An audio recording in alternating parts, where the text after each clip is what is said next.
সমালোচনা যারা করো তাদের কাছে জানতে চাই, এত সময় পাও কোথায়? এত সুন্দর মনটাকে ডাস্টবিন বানিয়েছ, কোনো সমস্যা হয়েছিল কি মাথায়? অন্যকে নিয়ে এত মাতামাতি করার মানে কিছু নাই, পিছে লাগলে পিছেই থাকবে, অতীত ইতিহাস ঘেটে পাই। সমালোচনা করে বোকার মতো অনেকেই করেছে নিজের সময় নষ্ট, অন্যের পথের কাটা হতে গিয়ে অনেকেই হয়েছে কিন্তু পথভ্রষ্ট।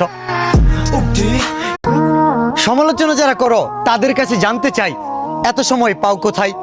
এত সুন্দর মনটাকে ডাস্টবিন বানিয়েছ, কোনো সমস্যা হয়েছিল কি মাথায়? অন্যকে নিয়ে এত মাতামাতি করার মানে কিছু নাই, পিছে লাগলে পিছেই থাকবে, অতীত ইতিহাস ঘেটে পাই। সমালোচনা করে বোকার মতো অনেকেই করেছে নিজের সময় নষ্ট, অন্যের পথের কাটা হতে গিয়ে অনেকেই হয়েছে কিন্তু পথভ্রষ্ট। আমি সব দিক দিয়ে পরিপূর্ণ নই, আমি সামান্য সাধারণ একজন মানুষ। তা সত্ত্বেও যারা আমাকে গুরুত্ব দেয়